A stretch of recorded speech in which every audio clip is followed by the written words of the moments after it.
तीसर मिली, लेकिन फूल के लिए लड़ाई हुई तो बिरहा में 4 लाइन भूमिका में भाव है।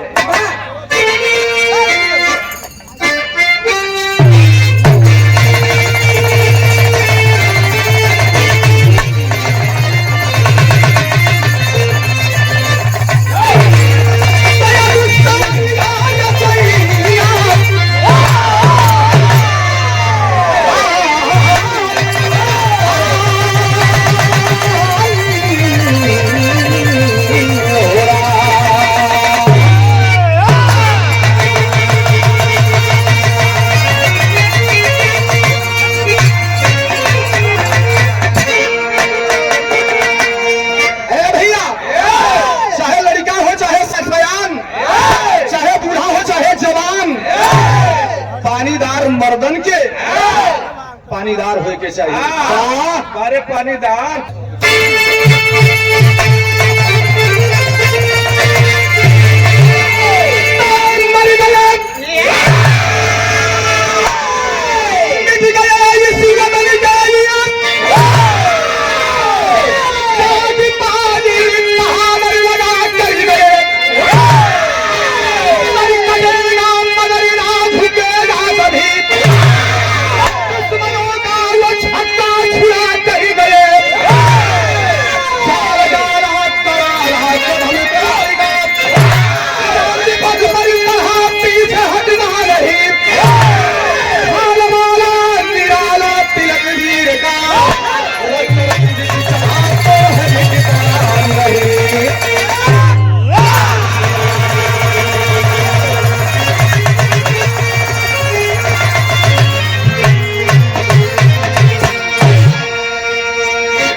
पानी पर पानी लड़ गया तो रिजल्ट का हुई जानत हुआ तो समझे वाली बात यहाँ बा।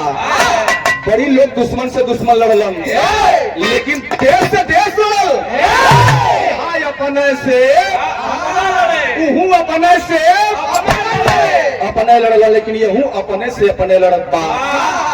लेकिन खून की करबा एक ही खून बा, जौने खून से पैदा भयल और जो पैदा करने वाला उसी से लड़ गया। लगल का भाव लगल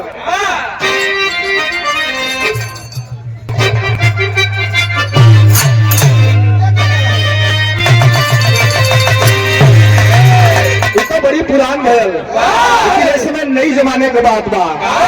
यही लाइन हो प्यार से जा रहा। प्यार मोहब्बत बड़ी खराब चीज है, एकदम खराब हो ले, लेकिन बस इतने कर यहाँ खुशी बची। अगर ऐसे बचे रह जाइबान तो बड़ी विकास हुई।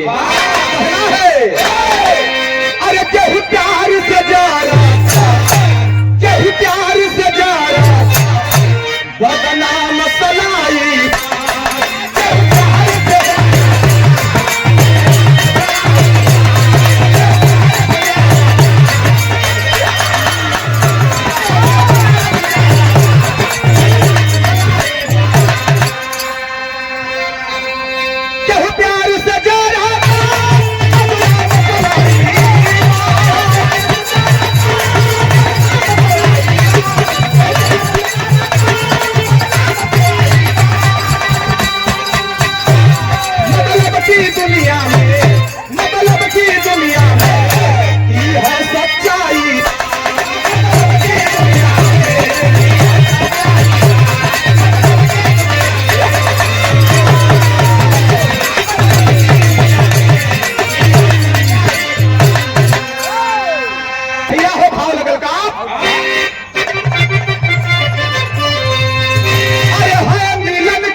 बात भाई कैसे?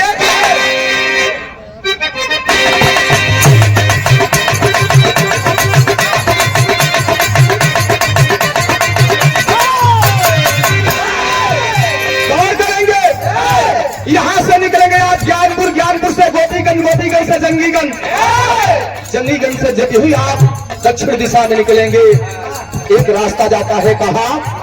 सीतामढ़ी। लेकिन सीतामढ़ी के पहले एक चौराहा पड़ता है जो मचहा बताया जाता है, और मचहा के बगल में एक गांव है पावगहा, जिसे अब पैगहा कहते हैं। वाल्मीकि मुनि के आश्रम से मुनि जी आ रहे थे और सीता को उसी समय छोड़ा गया था। गौर करेंगे, आने के बाद भी अग्नि परीक्षा हुई, तब धोबी ने ताला मारा, राम को विश्वास नहीं हुआ। धोबी के बात में आकर के मर्यादा पुरुषोत्तम राम लक्ष्मण से कहते हैं कि लेके चले जाओ और जाकर के बियाबान जंगल में सीता भाभी को छोड़ करके चले जाओ। भैया लेके अइलन बियाबान जंगल, आपको भदोही उस समय गंगा जी के किनारे कुछ जाना करता था, पेड़ रुख हुआ करते थे, वहीं छोड़ देते हैं। इस यही समय हो रहा था, शाम होने का वक्त आया और सीता जी सोचने लगी कि मैं अकेली ही कहाँ जाऊंगी। उसी समय वाल्मीकि मुनि आश्रम को छोड़ करके भिक्षा लेकर के आ रहे थे, तो जब सीता देखती है एक ऋषि है, जाकर के पांव को पकड़ लेती हैं। इसे साहित्य में अगर कहा जाए तो पांव माने पैर, गहा माने पकड़ना। जहां पांव को पकड़ी सीता जी, उस स्थान का नाम पावगहा पड़ गया और उसी को संक्षेप में पैगहा बताया जाता है। गौर करेंगे, सीता जी मुनि के आश्रम में रहने लगी। लिखा गया कैसे?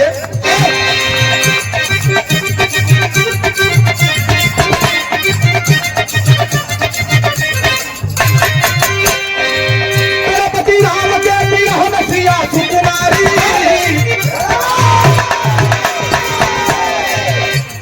राम के विरह में सिया सुकुमारी, नित्य ही वाल्मीकि मुनि के सीखे फुलवारी।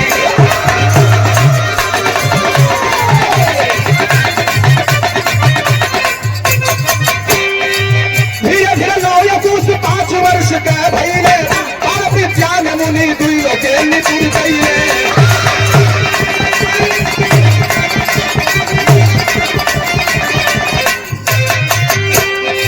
यही दुष्ट है। सीता जी सोच क्या रही है? एक दिन सिया पिया से मिलन को वक्त ठानी, विधि बताया दिए वाल्मीकि मुनि ज्ञानी।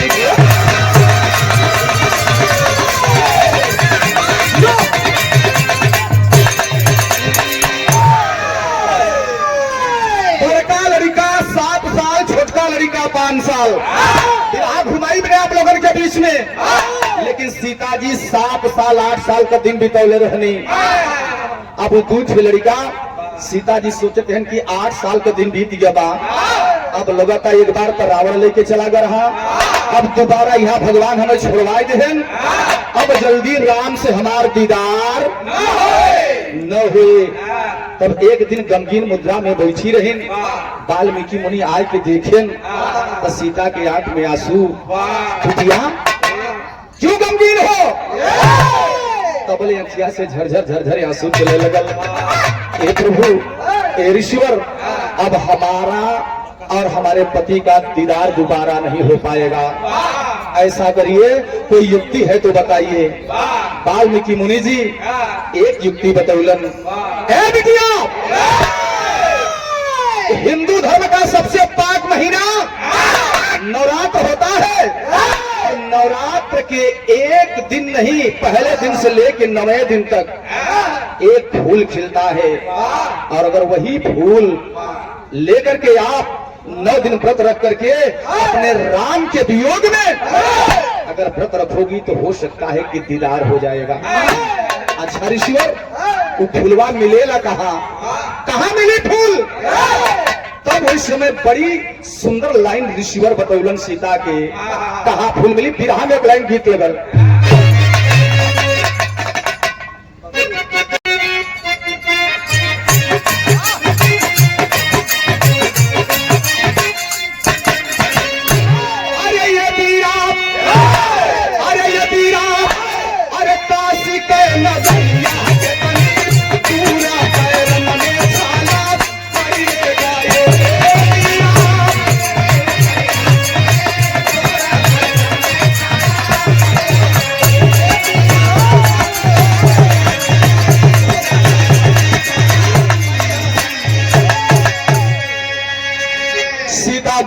वही ऋषि के कुटिया में सोचत है अरे हाथ है के उ फूल तब पाई कैसे पाई हम तो निकालल गए ही सोचत ही सीता का अरे ये बाबू अरे भैया अरे मनवाना अरे पिया बेटी उनके बनवाले रोटियां जागा दिए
जाई लियाई के ऋषि के आदेश करके औकात हमारे पास नहीं बा तो विराह में कर्ज लगल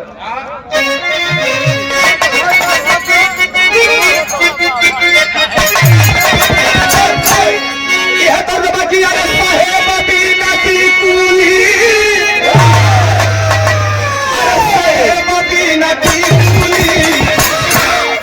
बड़ी गीत बढ़िया रहल लेकिन एक लाइन कहल जाला अरे काहे ई करावेलू अरे काहे ई करावेलू भवना के संदेश पाके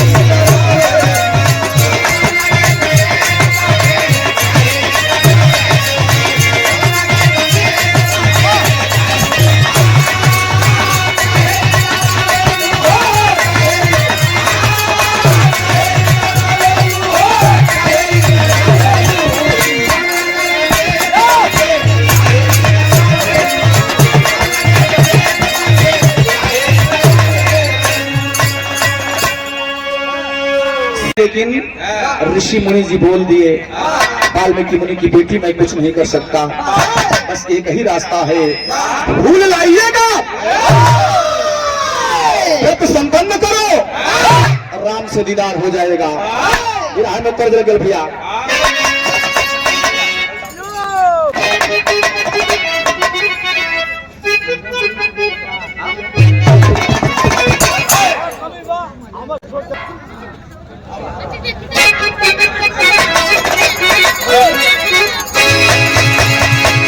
अरे काहे के अरे उदास बारू अरे हो मोरी जननी एगो फुलावा बिना कई बे तो हटे हमलिया एगो फुलावा बिना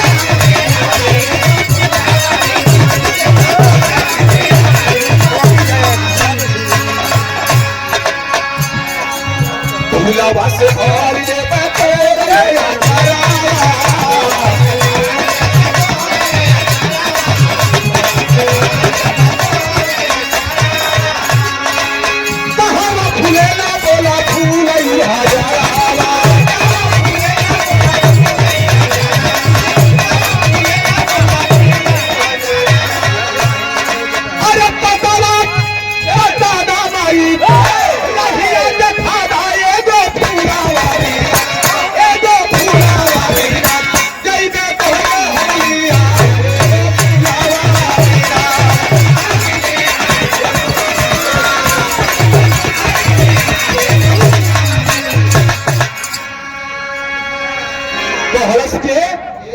बड़का लड़का लो जीवन 6 साल का बाद भाई एक फूल बदे रोती हूँ एक फूल चाहिए ऐसा करा बतावा रास्ता बतावा। जब हम लेके चली आई तोहरे सेवा में समर्पित कर दे है माई करस की बेटवा तोहरे बस का बात नहीं बा, तोहरे बस की बात नहीं भाई कि फूल कहाँ खिलेला जानत होगा, जान जेबा तो तुहो कदम पीछे खींच लेबा। कहाँ खिलेला वो फूल? तब माई बतावे लगली भैया हो कि फूल खिले ल कहाँ, कलेजा पत्थर कैला, मन में सोचला फूल कहाँ खिलेला। बिरहा में भाव लगल बदल गया, तल लगल का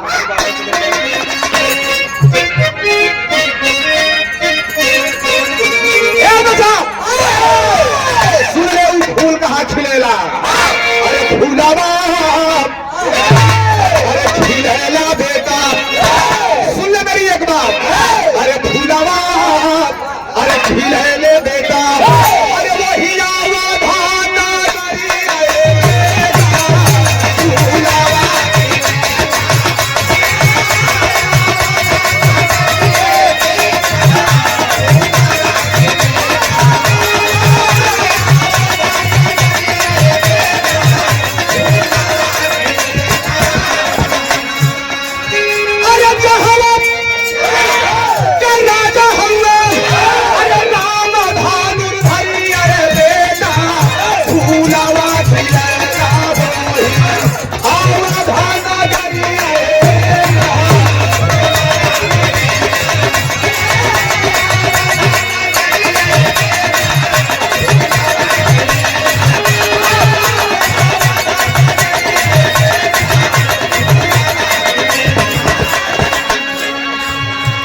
दूर जगह बा। कहा अयोध्या नगर के राजा हवन मर्यादा पुरुषोत्तम राम, राम के पास एक उपवन बा, वही उपवन में ये फूल खिलेला। लेकिन लिएगा कैसे? हालत चलिए गईला और फूलवा लेके कैसे आईगा? मारी कहे सीता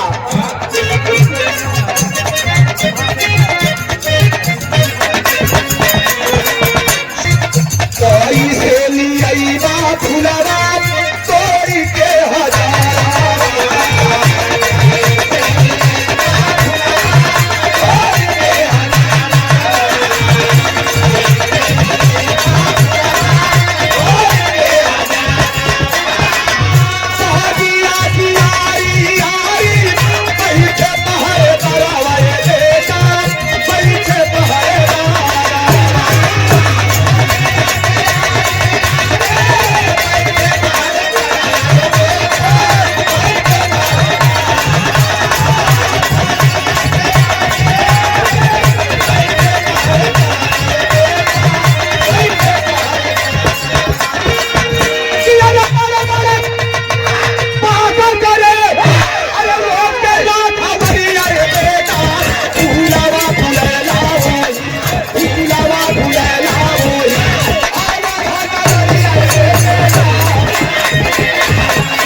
समझल कि कैसे लिए हीरा वही अयोध्या में जौन बगीचवा में फूल खिलेला।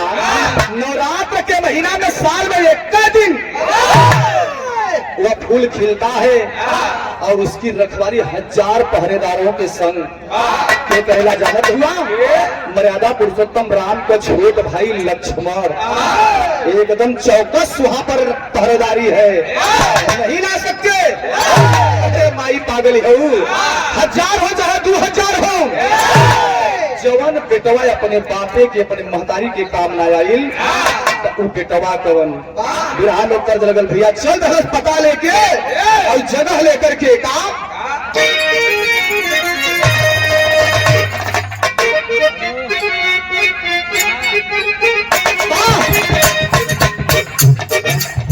समय के देखने के बाद भाव अगर आप लोग जानते हुआ सिरवा झुकाया चला, सिरवा झुकाया चला सीता के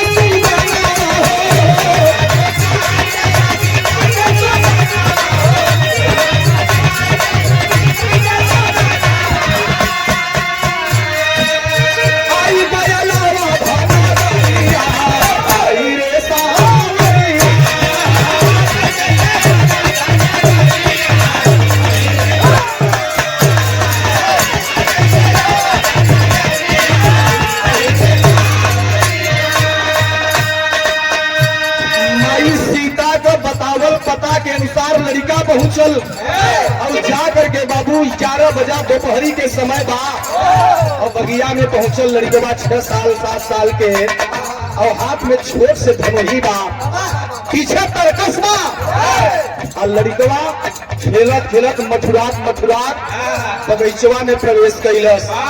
अब पता बतौले के अनुसार जवन फूल जवन पौधा बा उ कौने कोना में कौने जगह खिलल बा। उ लड़कवा घूम घूम के बस देखत बा और देखत तकले तो नजरिया पड़ल। तो भयल का धीरे धीरे लाभ दया बगिया में आई हो।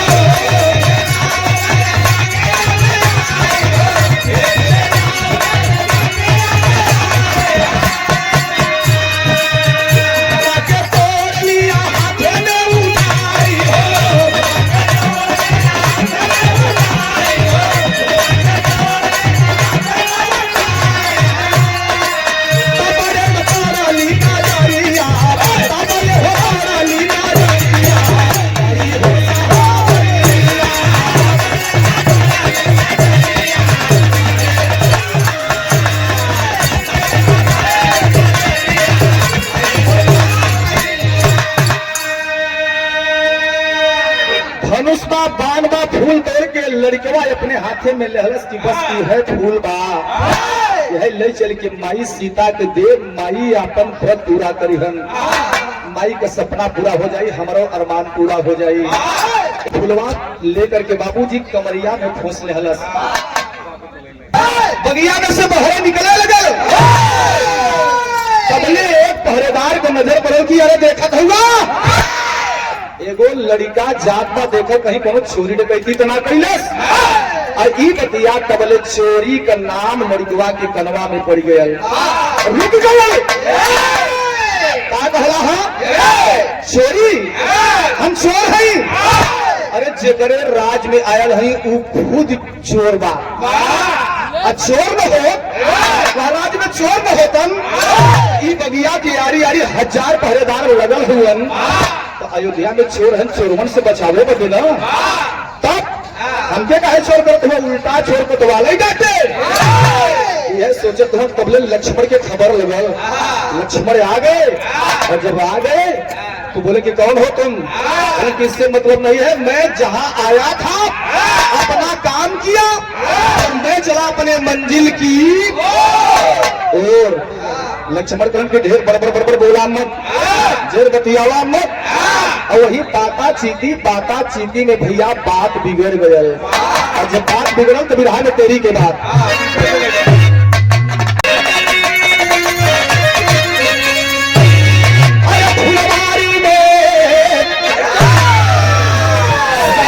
मच गई। अब भैया कहा बिरहा होत बा भैया बिरहा जब नहीं होता पहले बिरहा हो तो गवैया से गवैया लड़े, हारमोनिया वाले से हारमोनिया वाले लड़े, ढोलिया से ढोलिया लड़े और पब्लिक से पब्लिक लड़े। सुनैया में जाके नहीं ई नगद गायस वो कहे ऊ नगद गायस।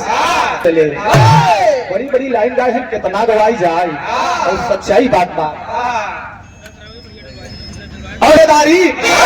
फुलवारी में शरारत मच गई, वही तो भाव बदल दिया। वही समय लड़ाई छिड़े का तैयारी हो गई। लक्ष्मण नहीं मल्लन, लड़का नहीं मल्लस, ज्यादा ताकत बा, ज्यादा पौड़ूपा तो चल के ही मैदानवा में फरियाला। लक्ष्मण करन की ई लड़का के देखा, छोट मुंह बड़ी बात, हमसे फरियादे के बात करता। लक्ष्मणों तो अपने में न कि चल बेटा इसका गाना नहीं सुनेगा, युद्ध करेगा। तर्ज लगल का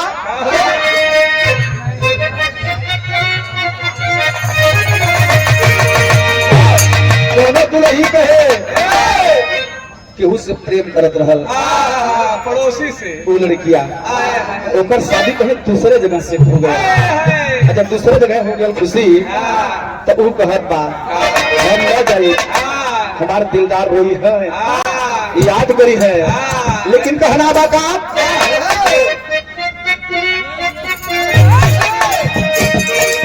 हम कवनवा नहीं जा,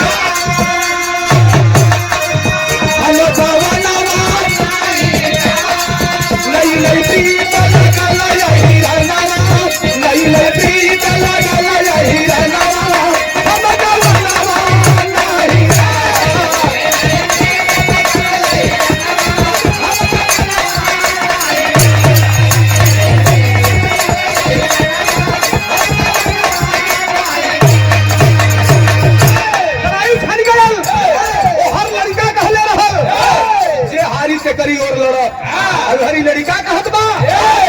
हमसे लड़ ले ए भाई, पीछे हटे वाला सन सन बनावा मारे, सन सन बनावा मारे, सन सन बनावा मारे, माता सीता का हो जीवनवा, सन सन बनावा मारे।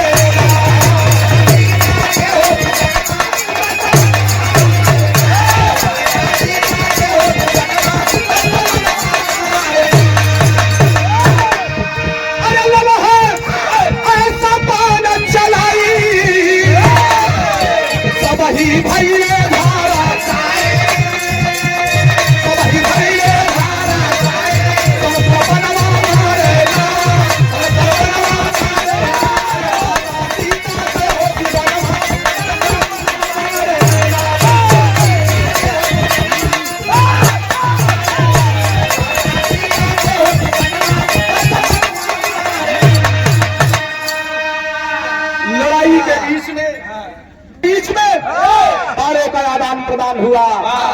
6 साल का लड़का और इतना परियार वीर लक्ष्मण के धराशायी कर दिलस। सारी सेना जमीन पर।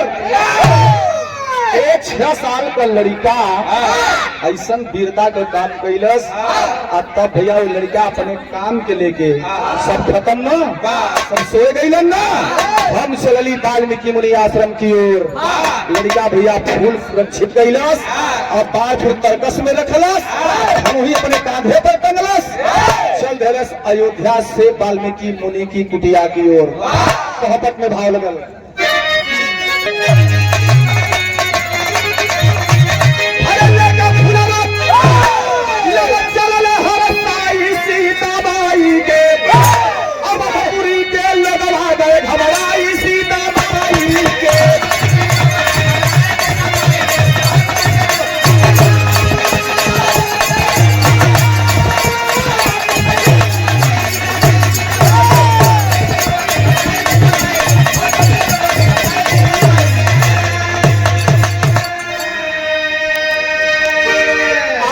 वाल्मीकि मुनि के कुटिया में माई बैठल वियोग में, ले जाके माई का आचर ले करके और वही अचरवा में अपने कमरिया में से फुलवा निकाल के पोछिया में डाल दे हलस।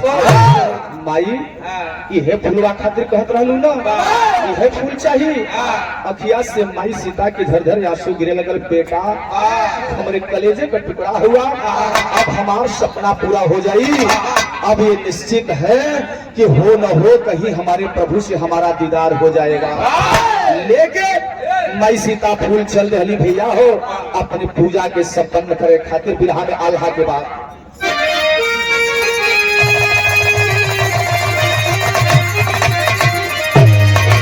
चंद्रशेखर भैया यहाँ मर्दन के बदे, संतोष भैया ये समझ लिया जो पानीदार मर्द होला।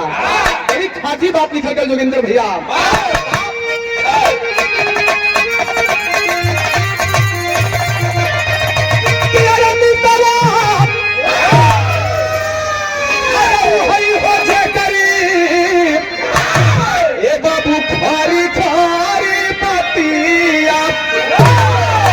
दुश्मनऊ हई हो जवन होला दानेदार,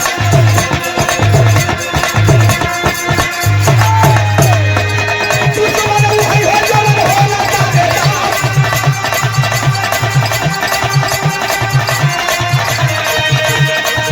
अरे मर्दाऊ हई हो जे सार दुनिया में, अरे मर्दाऊ हई हो जे सार दुनिया।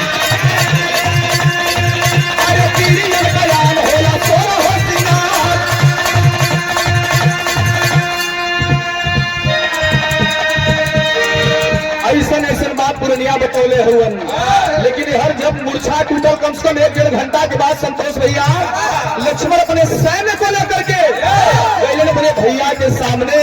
कपड़ा अस्त व्यस्त बा, दशा खराब बा, जाके हाथ जोड़ के खड़ा भोलन भैया कि जो हम तीनों भाई रखवारी करत रहे, मैटर बिगड़ गया। एक 6 साल का लड़का ऐसा पार चला जा कि हम तीनों भाई मूर्छित होकर के धराशायी, और आपके लिए जो पूजा का फूल खिलता है 365 दिन वह फुलवा लेके लड़का चल गया बा। तो कहना है अरे राम के समरवा पटावे वीर सपन धन्ना। अरे राम के समरवा पटावे नहीं के बलगवा से पावनी रपा। अरे बड़े वीर हरि कैले वीर वाले, बड़े वीर हरि कैले चंद वाले। आरती की रीति की तो हमने दिला।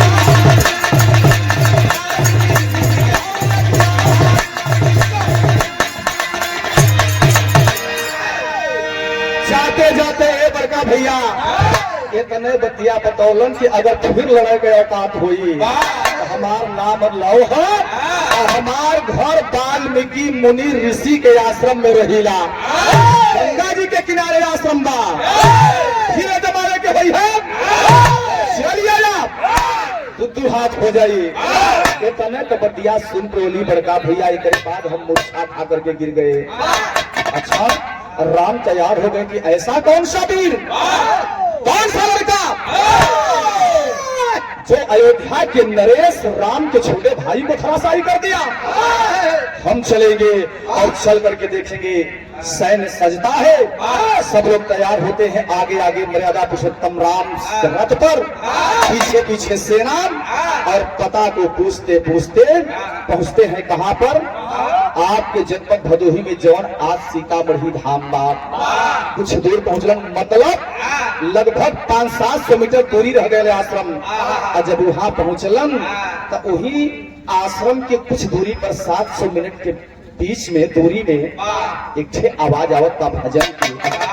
आवाज का आवत बा ए भैया देखत हुन तो लड़का लोग भजन गावत हुन। एक औरत वियोगन बैठ करके पूजा संपन्न करत बा और बगले एक छे ऋषि जी बैठल हुन। मर्यादा पुरुषोत्तम राम से ना रह गए और जा करके हाथ जोड़ के कहलन पूजा खत्म भइला के बाद, आप ये तो मेरी सीता है, ये लड़के कौन है? ऋषिवर के सामने हाथ जोड़ करके निहोरा करते हैं, ए ऋषिवर बहुत बड़ी गलती हो गई, ये लड़के हैं कौन? तब ऋषिवर बताते हैं कि ई लव हुवन जवन सीता के कोख से पैदा भयल हुवन, और एक जवन कुछ दूसर का छोटका लड़कवा बा इस संयोग से पैदा भयल बा। मैं अंधविश्वास में फंस गया, रखवार बना था लेकिन धोखा हो गया। मैंने अपने तपोबल से इस कुछ को पैदा किया हूँ। ये दोनों तोहार लड़का हुआ। अखिया से राम के आंसू चले लगल कि सीता इस वियोगन अवस्था में। चलिए सीते चलिए, बहुत तकलीफ पाए आपने, चलिए यहाँ से। और जब ही सीता को पकड़ने के लिए मर्यादा पुरुषोत्तम राम आगे बढ़ते हैं, सीता पीछे और हाथ जोड़ करके एक बात कहती है कि प्रभु बस बस प्रभु अब आगे मत बढ़िए। किस मुंह से जाऊंगी? अरे जब मैंने अग्नि परीक्षा दिया तब आपको विश्वास नहीं हुआ और धोबी ने ताना मारा तो आपने मुझे घर से निकाल दिया, तो बियाबान जंगल में छोड़ दिए कि शेर खाएगा कि बाघ खाएगा, जिंदा रहूंगी कि मर जाऊंगी। अच्छा ये बताओ अब चलो तो कवन तुम्हारे बात का भरोसा बा कि दोबारा हमारा अग्नि परीक्षा दोबारा न लेगा? नहीं, बस हो गया प्रभु, आखिरी दीदार और आखिरी आपकी अमानत के दो मेरे बच्चे। बस यही निवेदन कर रहे हैं कि मेरे दोनों बच्चों का परवरिश सुंदर हो, जैसे मैंने 6-7 साल पाल करके बड़ा किया हूँ ऐसे ही परवरिश कीजिएगा। भैया हो जो ही सीता को पकड़ने के लिए मर्यादा पुरुषोत्तम राम आगे बढ़ते हैं और सीता जी तब कहले कि बस अब रहेदा ये धरती मैया तोहरे गोद से जन्म लहली, तोहरे गोदिया में बैठल चाहतानी माई, बस आ जा अब बिटिया अयोध्या दोबारा जाई हुई। धरती फटल और धरती फटल माई वसुंधरा रथ पर सवार होकर के आती है, आवाज देती है आइए बेटी, आ जाओ बेटी, मेरा गोदी इंतजार कर रहा है, आ जाइए आप। माई सीता बाबूजी जाकर के अपने वसुंधरा माँ की गोदी में बैठ जाती है। पुनः रथ धरती में प्रवेश करता है और धरती वहीं पर से फिर जुड़ जाती है। गौर करेंगे गंगा के किनारे से निशा विनोद भैया 1 किलोमीटर तक धरती जो फटी है और उसी जगह सीता समाहित हुई, तो आज भी फटा हुआ निशान प्रतीत होता है। रेल के पास तक जब हम लोग जाएंगे कटरा तक, तो बिरहा में आखिरी बात,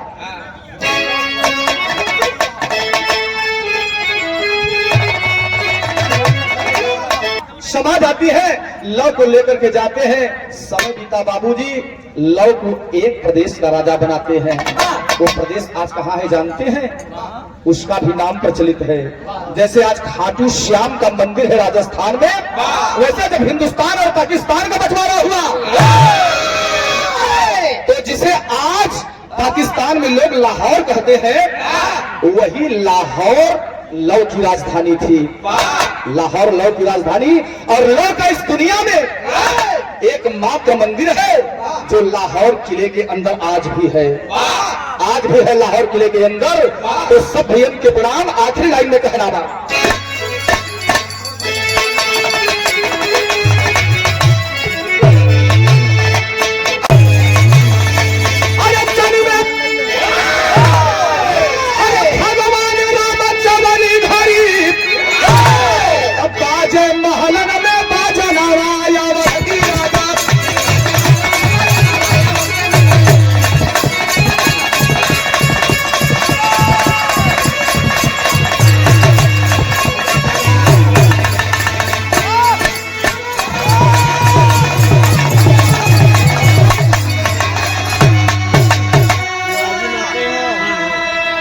सब भाइयों को प्रणाम। यही प्रचलित कथा, एक फूल के बदले लड़ाई, लेकिन बेटा अपनी माँ के काम आया और सीता अपनी माँ के पास चली गई। सब भैया के प्रणाम। आखिरी लाइन,